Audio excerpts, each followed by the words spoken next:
Welcome to the League of Legends Champions Spotlight, featuring Sejuani, the Winter's Wrath. Sejuani is a mobile tank who specializes in slowing and disrupting the enemy team. Through a variety of crowd control effects and constant damage, Sejuani makes her opponents choose between getting worn down or spending tons of effort just to push her away.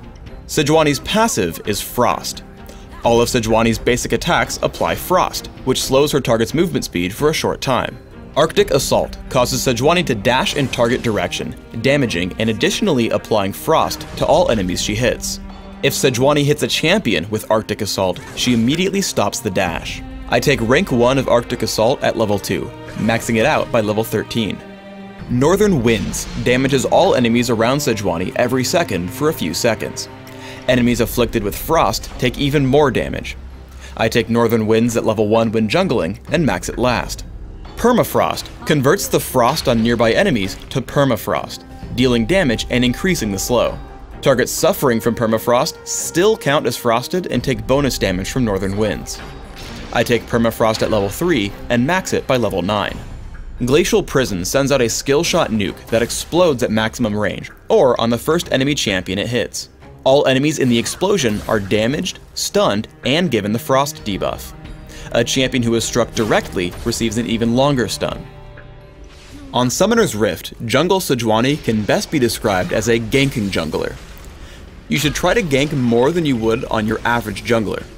I head to the top lane behind Malzahar. I only activate Northern Winds, saving my other spells. After he flashes, Permafrost locks him up for Arctic Assault, picking up First Blood. Let's talk about counter jungling.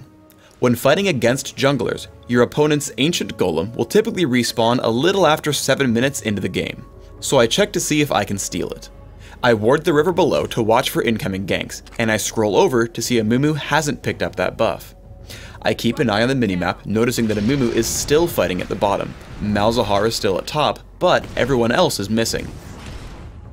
Remember that stealing a buff has no use if they just kill you and take it back, so make sure you have the ability to escape with your life when attempting counter jungling. As soon as the golem falls, I immediately run down, which is exactly when Victor and Amumu come in to gank me. Arctic Assault and Flash barely create enough distance for me to escape with their buffs in hand. When ganks involve more than just one opponent, rely on Sejuani's crowd control to enable kills for your teammates. As I gank the bottom lane, I lead with Arctic Assault, using Permafrost to ruin Caitlyn's chances for escape. However, as she dodges Ashe's ultimate and exhausts me, I toss out Glacial Prison to ensure she falls. After, I turn to Dr. Mundo. Permafrost drops his movement speed, and once I'm sure my teammates can get the kill, Arctic Assault gets me out of turret range, picking up 2 kills with no losses. Sejuani's aptitude for consistent crowd control is unmatched. With only Ashe to help, I run in on 3 enemies. My first target is Malzahar, so by having Dr. Mundo and Amumu run at me, I can sneak by with Arctic Assault. Between Permafrost and Northern Winds, Malzahar quickly dies. I want to head in to help Ashe, so I kite Dr. Mundo into like an Arctic Assault over the wall.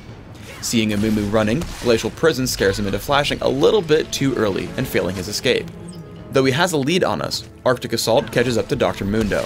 The combination of Frozen Mallet and Permafrost completely shut down his ability to chase down Ashe, giving us our 3rd kill of the fight.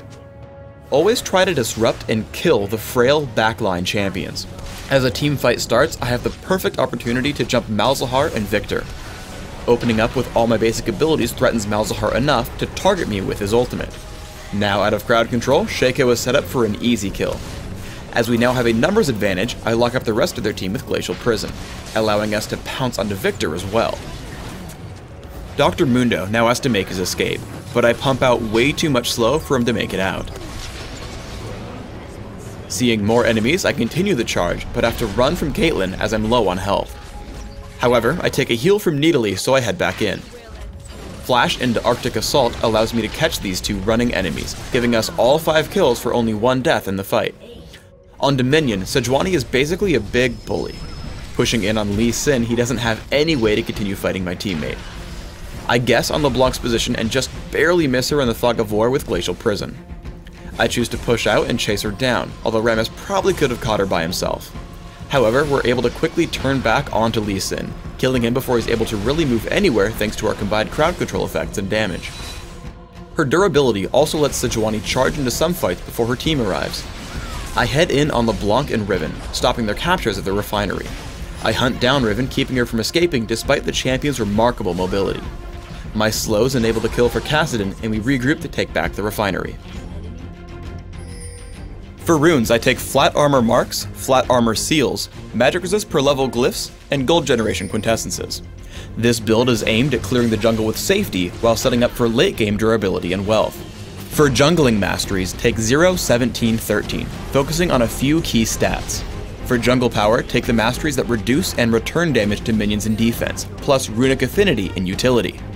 To fulfill your role as a tank, grab armor, health, movement speed, and bonus gold wherever possible.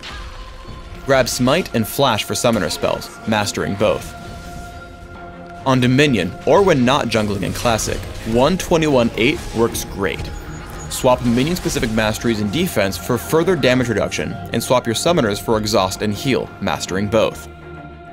In Classic, open with cloth armor and 5 health potions, quickly buying boots of speed so you can roam around and gank. Grab extra income through Philosopher's Stone and Heart of Gold, then transition into building more durability. Take Ninja Tabby or Mercury Treads depending on your opponents, and build Aegis of the Legion. From here, make some decisions in your build. Shirelia's Reverie grants extra mobility and team utility. Frozen Mallet will lock up individual targets. Force of Nature is excellent against magic damage, and Randuin's Omen is great against physical. In Dominion, all the same items are quite useful. Open with a Philosopher's Stone and Boots of Speed, and look for the same items as before. Take defensive boots to counter your opponents. Build as much durability as you'll need through items like Randuin's Omen and Odin's Veil, but try to build additional disruption, damage, and utility through Frozen Mallet, Sunfire Cape, and Shirelia's Reverie. Thanks for tuning in to the Sejuani Champion Spotlight. Please subscribe to the Riot Games YouTube channel above, and don't forget to thumbs us up just below the video.